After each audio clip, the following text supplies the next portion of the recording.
In the deep folds of the Missouri Ozarks, where the limestone rises in slow humps out of the oak scrub and the creeks run copper with iron, there is a hollow the old maps call Sorrow Lick.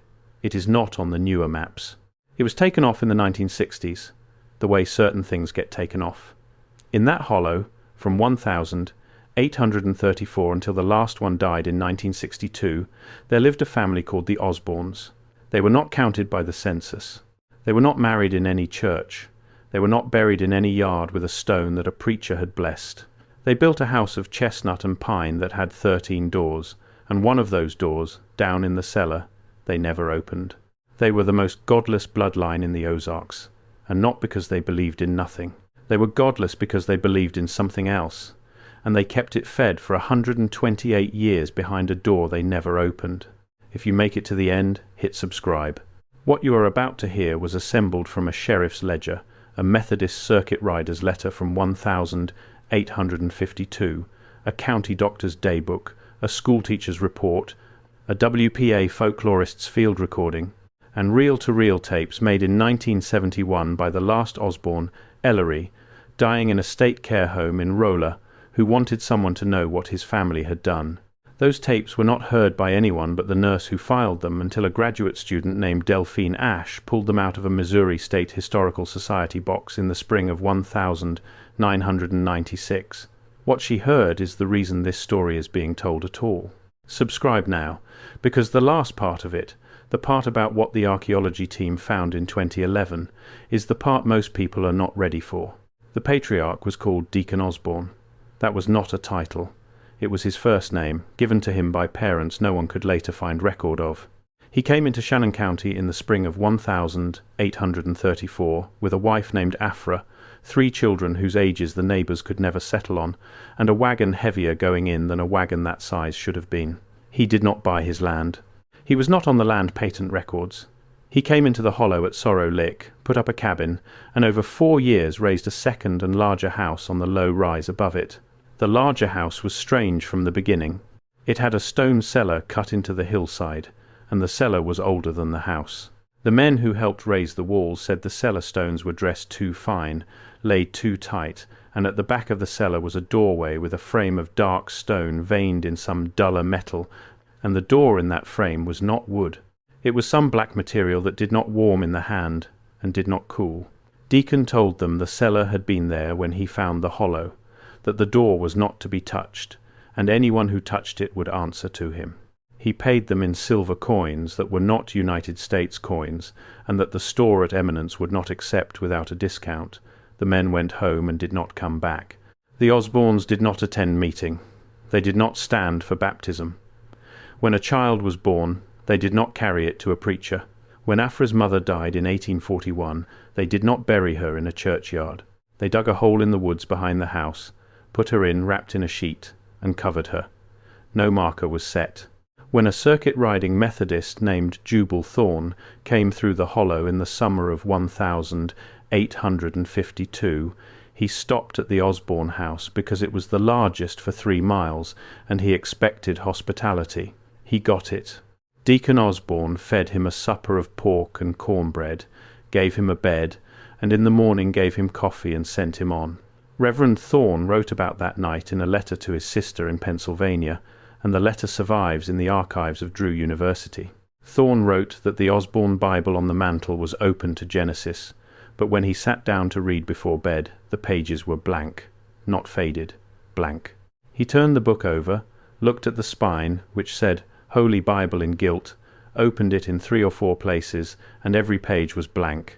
He asked Deacon Osborne about it, and Deacon said, "My grandfather's Bible, the letters wore off over the years." Thorne wrote that no letters wear off a book closed on a mantel, and that he did not sleep that night. Around 2 in the morning, he heard the family go down the cellar stairs, all of them, including the children, and heard them speaking in low voices for perhaps 20 minutes, and they were not praying in any words he recognized. When he asked in the morning what they had been doing, Afra said we were keeping the count. Thorne left before breakfast. He wrote that he would not come through Sorrow Lick again, and did not. He died in 1861 of a fever in Illinois, and in his effects was a sheet of paper on which he had written, "The door in that cellar has no hinge on our side." That was the first outsider to leave a written record of the Osbornes. There were others. Some did not leave. In August of 1889, a farmer named Otis Muller, who lived on the ridge above Sorrow Lick, came into the sheriff's office at Eminence and reported that his brother-in-law, a peddler named Silas Ward, had gone into the Hollow 10 days before to sell tinware to the Osbornes and had not come back. Sheriff Aldous Gantry rode out. A careful man, a Union veteran with a bad leg. He wrote down what he saw in a small book he carried in his coat. That book is in the Shannon County Historical Society today. Gantry rode into the Hollow, spoke with Deacon Osborne, who was by then in his 80s but did not look it, and asked about the peddler.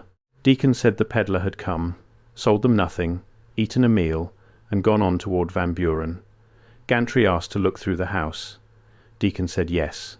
He wrote that the house was clean, that 7 Osbornes lived in it, that the older children did not look like children though they were called children, that a girl introduced as 14 had the hands of a woman of 40, that the youngest boy did not blink for the length of a conversation, and that in the cellar was a door he was told not to touch, and that he did not touch.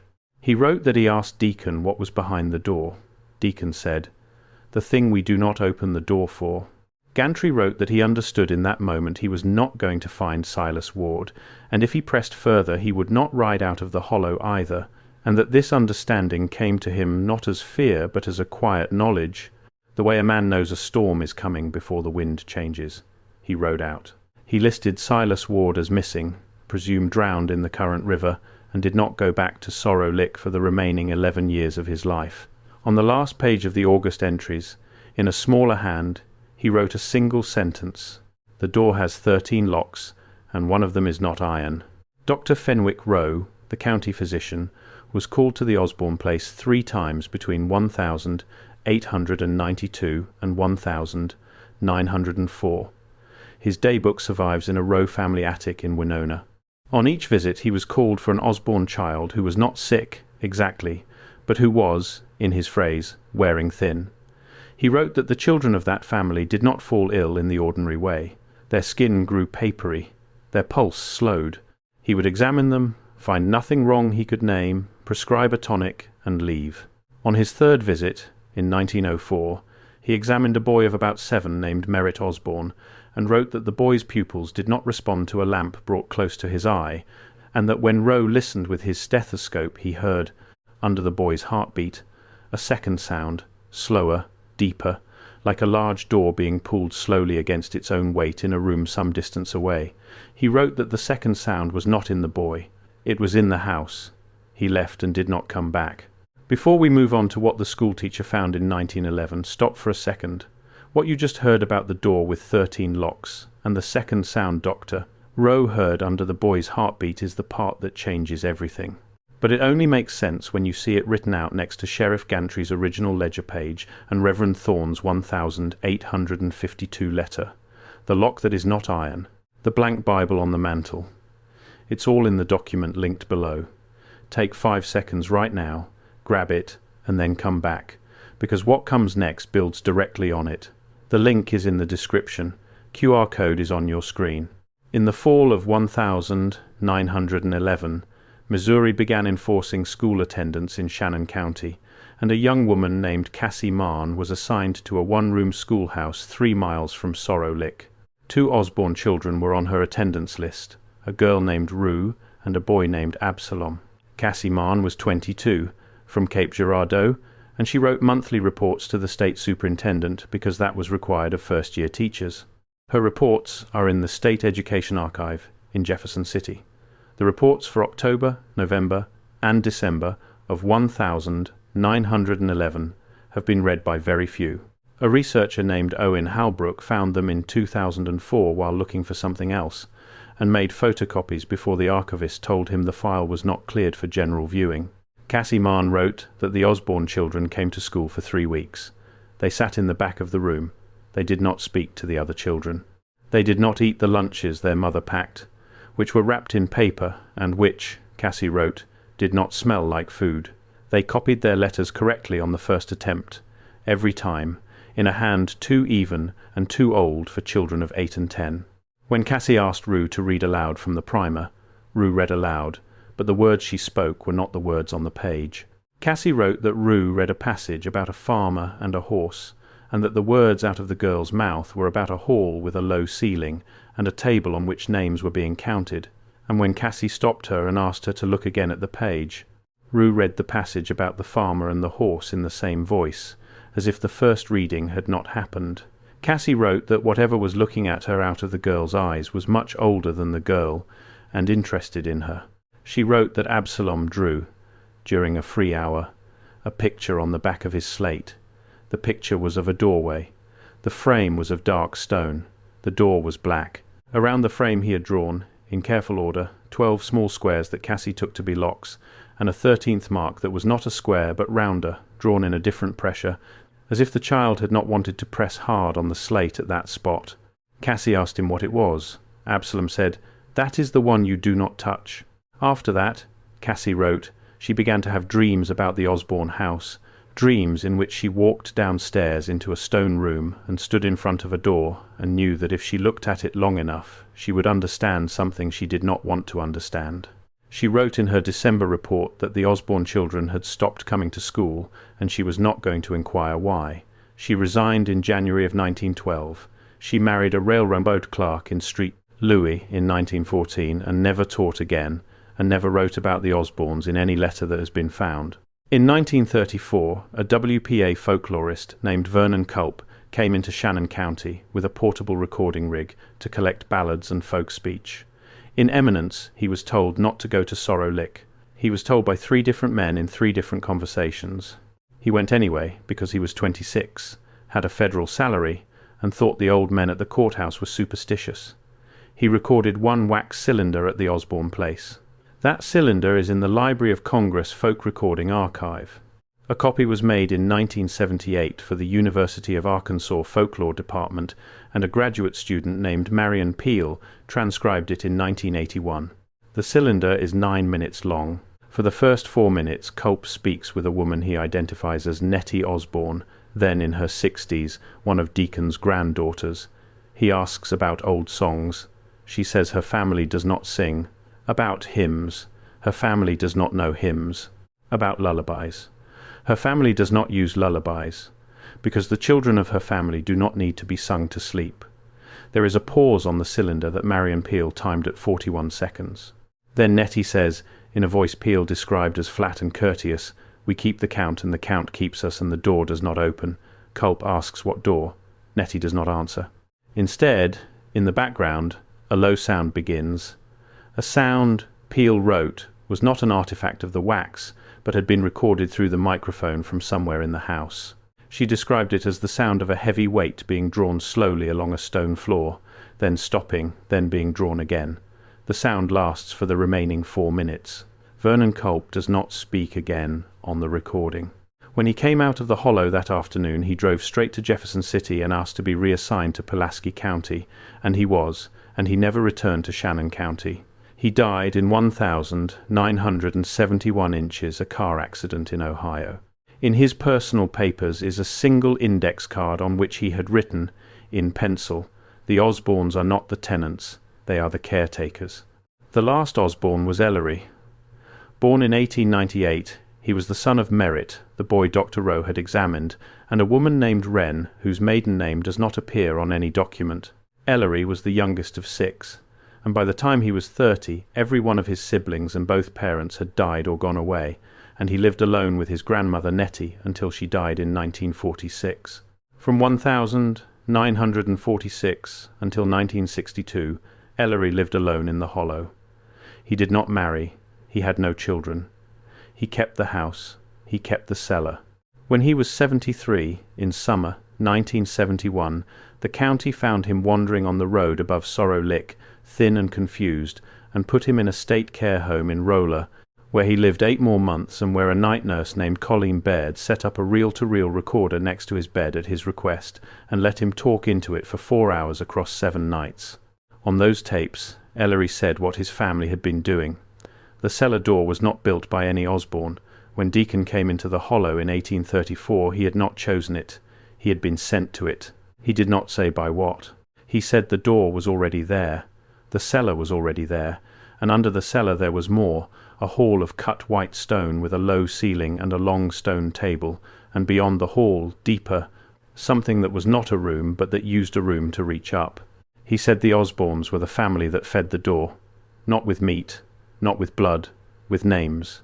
Each generation was required to give a name to the door, written on paper, folded once, and slid under the door in the cellar. He said the name had to belong to a person who had come into the hollow and had not been expected, a peddler, a hunter, a surveyor, a teacher. He said that Silas Ward, the peddler in 1889, had been a name. He said that the WPA man in 1934 had almost been a name, but Nettie had let him go because she was old and tired, and he had a wife in Missouri, and she had decided that day that she was done, and the Count had suffered for it, and his father Merritt had been angry with her for months. He said that Cassie Marn in 1911 had come very close to being a name, and the only reason she had walked out of the county was that Rue and Absalom had decided between them, in some way he did not understand, to warn her by drawing the door on the slate. He said Rue and Absalom were punished for that. He did not describe the punishment. He said that when the last name was fed to the door would open on its own, and when it opened, whatever was under the hollow would come up. The hollow, in his phrase, was a lid on a lamp, and the lamp was very hungry and had been kept low for a long time. He said that he had refused, in 1962, to feed the last name. The name he had been meant to feed was a woman he had spoken to once at a feed store in Winona. He did not do it. He said he had walked out of the hollow and let the house stand empty, and the door in the cellar, when he left it, was still shut. He said he did not know if it would stay shut. His refusal was not righteousness. He was simply tired. On the last tape, he said that he was sorry. He did not say to whom. Ellery Osborne died in March of 1972. The tapes were filed. The Osborne land was seized for tax non-payment and incorporated into a state forest boundary in 1978. Sorrow Lick was removed from the county tourist map in 1979 and from the topographic sheet in a 1982 revision. The house stood empty until 1996, when a windstorm brought the upper story down. That summer, a graduate student named Delphine Ashe, working on a thesis about Ozark folk religion, opened a box at the Missouri State Historical Society labeled Roller Care Home Miscellaneous Audio and found 7 reels marked Osborne E. She listened to all 7 across 3 days in a study carrel with the door closed. She did not eat during those 3 days. She wrote in the acknowledgments of her later dissertation that a librarian named Frances Odom found her sitting on the floor of the carrel on the 3rd afternoon and did not ask her anything, only sat with her for an hour, then walked her out of the building. Delphine Ashe did not finish her dissertation. She changed her topic to 19th century printers' guilds. Her only comment, when a local historian wrote to her in 2014, was that the tapes should not be listened to by anyone who lives alone. In the spring of 2011, a small archaeology team from a Missouri university, following up on Delphine Ashe's paperwork, walked into the ruin of the Osborne house. The upper floors were gone. The cellar was intact. They descended the stone steps. They found the door. The frame of dark stone was there. The veins of duller metal were there. The door itself was there, black, cold, unwarmed by the summer air outside. The team lead, Iris Voth, wrote in her preliminary report that the door was still shut. The 12 iron locks were still engaged, and the 13th lock, the one that was not iron, was, in her phrase, undisturbed. She wrote that on the inside face of the door, visible through a hairline gap at the top of the frame where a small stone had shifted, she could see, with a flashlight held at the correct angle, a set of scratches in the black material. The scratches were fresh. The scratches were on the inside. She did not know how anything on the inside of a door that had not been opened in 50 years could have made fresh scratches. She recommended the site be closed and reburied. The report was accepted. The site was closed. The team was disbanded. Iris Voth left the university in 2013. The Osbornes are gone. The house is gone. Sorrow Lick is not on the map, but the door is still there, in a cellar that is now under 6 feet of clay and forest floor, and the 12 iron locks are still engaged, and the 13th lock is still holding. The count has not been kept since 1962. Ellery, at the end, refused. Whatever waits behind that door has been going hungry now for over 60 years, and the scratches on the inside were fresh. If you made it this far, remember the name, Sorrowlick, Osborne, the door with 13 locks. The count that has not been kept since Ellery walked out of the cellar in 1962 and never came back. If you ever find yourself in the deep folds of the Missouri Ozarks, and you come across a hollow that is not on the map, and the ground under your feet feels warmer than it should, and the smell in the air is the smell of a room that has been closed for a long time and is now, very slowly, being opened, do not answer if you are asked a question. Do not give your name. The door opens toward whoever listens.